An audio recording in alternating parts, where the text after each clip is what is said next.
All right, so the other day we talked about what happens when things are turning. And we said that everything that turns is basically moving in a circular path. And that path has some center. And towards that center, there's acceleration.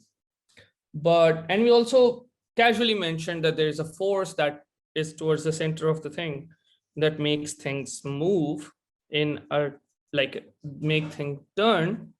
But today we also talk about what force has to do with that. While we will not focus so much on the centripetal force, we still will see that what happens if you do apply a force on something and how does it affect it if it's not moving. So here's the thing. If you have something that is like a box here, or let's suppose I have a bar here. This bar, I can apply a force on this. So if I apply a force here, then it is very much possible that if this bar is free, then it will start to move. And maybe it will just go from there to somewhere here. All right. So that is something that is linear motion. And that is governed by F equals ma. Simple. You apply force, things accelerate. How much do they accelerate? Directly related to the force that you apply. So you apply more force, they accelerate more, so they move greater distance in less time and so on. But what if I were to have this same thing and if I were to apply this same force, but instead of this thing being free, now this thing is fixed from one side. So what will happen now is that if it's not too much fixed, let's suppose abhi to ye bilkul band hai. Yahan se we have a bolt here and it is tied to that bolt. Now this thing will actually start to turn, and this is how it will go. It will still be fixed from one point, but instead of moving from there, only one side will move and will start to turn. The third situation is if I had the same thing and if I were to apply a force on this thing, maybe apply it in the center, and this was fixed from two sides. In this case, both the sides will try to turn, and it is possible that this would actually break. Okay. So that is very much a possibility, depending on how much force you apply. So this we have talked about, this idea that things move in straight lines and all that. We have talked about it.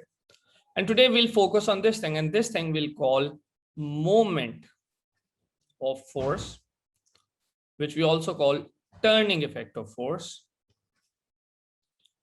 And this has another name, torque. So torque or moment or turning effect simply tells me that if you have things that are fixed from one side or two sides or something, it is possible that they'll start to turn instead of moving straight lines. And that turning effect is moment. All right. So what exactly affects the turning effect? So the idea here is that force can make things move in straight lines because the force is straight, and the things move depending on which direction the force is forcing them to. So the acceleration is towards the direction of force according to a second law. So that second law should also apply here, but one side cannot move at all. So what will happen? The force makes it turn depending on the angle at which the force is being applied. Why? Because the horizontal force, let's suppose I were to apply a horizontal force on this thing, they won't do anything because the horizontal force cannot make it move away because it's fixed from that point in the center, or sorry, on the side. So it's only the vertical force that is able to cause any motion. All right. So that is why we say that it is the angle between the force and how far you are, the point at which you're applying, the displacement of that point from the center point, and this point we'll call a pivot. All right. So that pivot, we've measured how far we are from the pivot. And then we look at the forces that are applying, and we have already concluded that if this is in a straight line, like if the displacement is also horizontal and the force is also horizontal, then it won't do a thing. Obviously, if say this is something that can be compressed, then things will start to compress a little bit, which we call deformation, which we'll study next. But for now, we'll just see that, all right, if I apply a force like this and the body is rigid, it is not able to turn or break, then what happens is that it just stays there and the force just keeps on trying to push it. So in this case, only the vertical force has any effect on this displacement. So we say that if the force is perpendicular to displacement, a torque is generated. And this torque I'll show like this. So a weird T to show that it's torque. In some books, I think they write it like this, but whatever. So this torque is equal to the force times the displacement, and they are both vectors, sine theta. Why sine? Because sine talks about the perpendicular. Remember, sine theta is perpendicular over hypotenuse, right? So sine talks about the perpendicular. So we say that force and displacement have to be perpendicular to each other for them to affect, for the thing to be moving in a rotational motion. And for that, we take the sine. In O levels, even IGCSE, we simplify things a lot. So we say that, all right, any force that's happening, it's either 90 or it is at 0 degrees. So sine 0 is 0. And sine 90 is 1. So that is why usually you will see that in O levels books, they just write F times displacement. And torque is a vector, by the way, because it has a direction. It can be clockwise or anti-clockwise. So because sine 90 is 1, we say that force times displacement happens. If sine 0 is there, then there is no torque. As you can see, this force, this is at an angle of 0 degrees, and this one is at an angle of 90 degrees. So only the 90-degree force is able to make this thing turn. So now we have defined it. What is moment of force? It is the turning effect of force. What is it equal to? It is the force times displacement sine theta. Why do you not write sine theta in O levels? Because the forces are usually considered to be perpendicular. So if there is a force that is perpendicular, we take that. If the force is horizontal, we ignore that. Why? Because if it is horizontal, the angle is 0 and sine 0 is 0. So there is no torque that will be produced. But if it is at 90 degrees, the sine theta is going to be 1, so you don't need to write it. So that is just a simplified version of this. But you have to always remember that force and displacement have to be 90 degrees to each other, perpendicular to each other. Another word is orthogonal to each other. If that is not the case, torque will not be produced. And if it is produced, it will not be as such as we need. Sure, in O levels, we don't consider different angles, like 45-degree angle वाला आपसे नहीं पूछेगा वो, ठीक है? IGCSE में भी वो आपसे angle पे नहीं पूछेगा. All right, so there you go. That is torque. What happens if something has like this same thing? And now what I've done is that I'm going to, let's say, put a force here, put another force here, and then put it like this. So what's happening here? There is a force from here, and we will always consider it relevant to this pivot. So at the pivot, there's also a force weight. So if you were to look at the force on the right, let me call it A and this B, then the force A is at this much distance, and force B is at this much distance, and force W, weight, is at 0 distance. So let's consider the moment of A. Let's suppose the distance is half meters here, half meters here. So what is the torque? So it is going to be A times the displacement, and sine theta, we already assumed that this is 90, so sine 90. What is the torque of B? It is again B times half times sine theta. But here's the thing. What are the directions? Torque A is making things move like this. So we will assume that, all right, if you want to consider how things will move, ignore this side. Focus on A. So you have this pivot, you have A. If you have something like this and you're pushing it here and it's fixed here, it will go like that, right? So A is clockwise. but B is anti-clockwise. All right, just like that, because it's relevant to the pivot. So you always consider the effect of the force relevant to where the pivot is. So this is anti-clockwise and this is clockwise. Sorry, my bad. Clockwise. All right. Now this one comes out to be A by 2. That one comes out to be B by 2.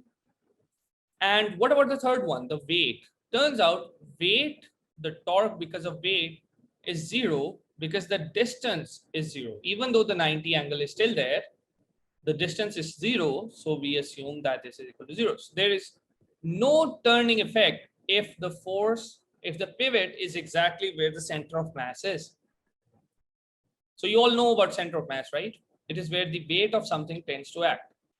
For geometric things, it's usually in the center for uniform shapes. But for other shapes, we have to consider using the lamina. So over here, we are assuming that, all right, the torque is 0 because the pivot is at the center of mass. And everywhere else, this is the case. Now, who wins? A or B depends on which one is a bigger torque. So if A by 2 torque is greater than B by 2 torque, then definitely the thing starts to move in the direction of A, which is clockwise. If it's the other way around, that B by 2 is greater and A by 2 is smaller, then it moves in the direction of B, which is anti-clockwise. But what if they're both equal? Then even if you're applying forces, if they're both equal, then there is no overall torque. So because torque is a vector, then that means this will have a direction and that vector addition will work for this. So that's equilibrium. All right. So those are the three cases that you have. Now, what if you have greater than just one force? So if you have this thing here and I extend it a little bit, let's say, and now I change things a little bit. Let's suppose it has a weight like this, and I move the pivot to one side. What happens? It turns, it falls down. Why is that? Because there is a torque because of this that is anti-clockwise. Sorry, clockwise. What if I put a pivot here? Now, why do things balance like this? We usually make tables and benches and things like that. Okay. So what happens here? The problem is that the torque, because of this opposing force and because of this opposing force, it cancels out. So this one is producing a torque in this direction. This one is producing a torque in this direction. They cancel out and the overall force does not produce any moment. We usually say that, all right, I want to figure out moment of this thing related to this and moment of this thing related to this. So let's suppose I have a situation here that this is a distance of 600 meters and this is right in the middle, 300 meters. Then if I want to figure out that, all right, this weight is, I don't know, 80 newtons and this upward force is 40 newtons, then what is the what you call moment, overall moment about the pivot A? So this time I have A and B as the pivot. So about the pivot A, I have a clockwise moment because of this and an anti-clockwise moment because of this. So the anti-clockwise moment is going to be 40 times 600. Why? Because the pivot is A. So I have to find all the displacement from there. And my angles are 90 because you see the displacement is horizontal and the force is 90. So that is 2400 Newton meter. And about this thing, the weight, so this one is 80 times the distance, which is also 2400 Newton meter. Sorry, 24,000 Newton meters. So I can see clearly that the total anti-clockwise moment and clockwise moment, both of them are equal. So there is no net torque or moment. So this thing is in equilibrium. So it will remain as it is. What if I say, no, my pivot is B? Then it's all right. Calculate all the distances from B, find out all the clockwise and anti-clockwise from B, and they will still equal, which means that you will know that, all right, the thing is in equilibrium. All right, what if I change the pivot a little bit like this? Let's suppose I have a log here, again, this thing here. It has a weight, which is downwards. Let's put that as 80 newtons. There's a pivot here at 300 meters. And instead of having it, I know that right now it will fall. I put a string here. And that string is attached to some point here on the wall or something. And now this string is pulling it up. If the total distance is, let's suppose, 700 meters, this is a big bridge or something, then how much is the force in this string so that this bridge will not collapse? So because our pivot is this, let's call it A or P or whatever you want to call it. What is the moment because of this 80 newton force? It is clockwise. So it is 80 times 300. That is 24,000 Newton meter clockwise. Now, if I want this to be balanced, I need to cancel out the effect of this turning effect. So I need to make sure that the opposing force or opposing torque is exactly the same as this torque. All right. So how much force do I need? So force times 700 is what my torque would be. And because I want it to be canceled out, I should put it equal to this. All right. So now this is going to be 24,000 over 700 Newton meter cancelled out. So I have 240 over 7 newtons as the force that there is upward in the string that will balance this bridge. Now notice that this is going to be much lesser than 80 newtons. So this is going to be around 3. Can you calculate this? 34.2, if I'm not wrong. Yeah, 34.27 or something. 28. Okay, so 34.285. All right, so we have 34.285 as the newtons, the force that's upwards. Notice that this is less than half the force of the bridge, the weight of the bridge. And why is that? Because the distance is more than double. So the factor by which I double or increase the distance is the same factor by which the force falls. So as a shortcut, you can remember that if you double the distance, force falls by half. Okay. So force is half if you double the distance, or another way, if you double the force, the distance can be half and you can have equilibrium. And that brings us, yeah, it's always a good idea to mention direction. So do write anti-clockwise or clockwise or something. Now, this brings us to the idea that you can balance torque if you want things to remain as they are. If you don't want things to turn, you need to balance the torque. So that means that you can say that if I have the total clockwise moment cancelled out by total anti-clockwise moment, then the overall torque is 0, which means thing will be in equilibrium.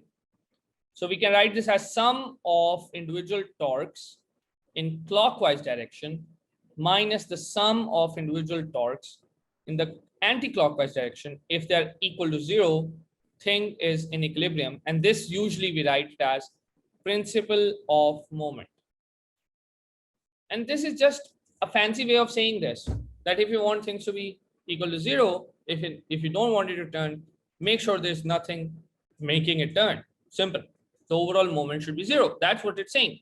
So we are saying that total clockwise moment is equal to total anti-clockwise moment. And if that is the case, we say that, all right, this thing is going to be balanced. One thing you have to remember is that whenever you calculate torque, you calculate it based on the perpendicular distances.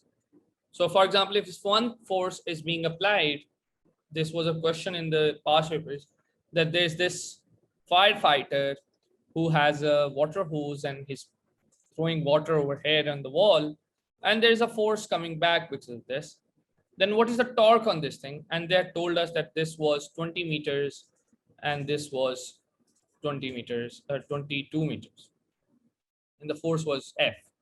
So what is the torque on this person? It's simply because the person has a ladder fixed at this point, this is the pivot, then you will calculate the distance as F times 22, not F times 20. Why? Which one of these is wrong? But this one is wrong, this one is right. Can you see why that is?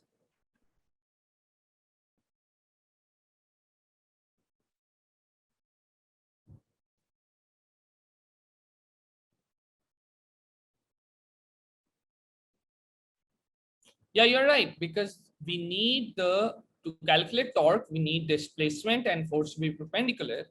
So this distance is perpendicular to this force, and 20 meters is parallel to this force.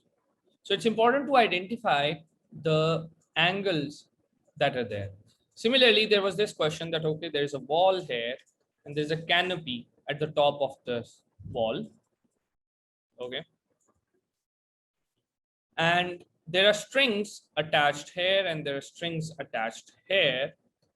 Then if you want this to be in equilibrium, how will you calculate the what you call, I don't know, the tension in this string? So that's simple. If this is your pivot, then you calculate the distance from the pivot. So distance from the pivot, this one, is perpendicular to this. So you calculate based on that. If there is weight of this thing, let's suppose the weight is over here, then this will be cancelled out. Let's suppose there are no strings here. There's only the weight of that thing. Then the weight of this thing must be cancelled out. The torque because of this should be cancelled out by the torque because of these strings. So these are going to apply a force downwards, which will cancel out the weight based on the displacement. Now, what about things like a steering wheel? So you know that usually, have you seen a steering wheel? What are they like? They're usually centered in the middle, right? So for example, if this is a steering wheel, so this thing is centered in the middle. And what about people who drive with one hand? So right now the pivot is over here. This is the pivot. And there's a person driving it like this, that they're taking a turn and just pushing it like that. What happens? And why is this bad driving? Or why does the car actually turn more than they want? Or they get tired more?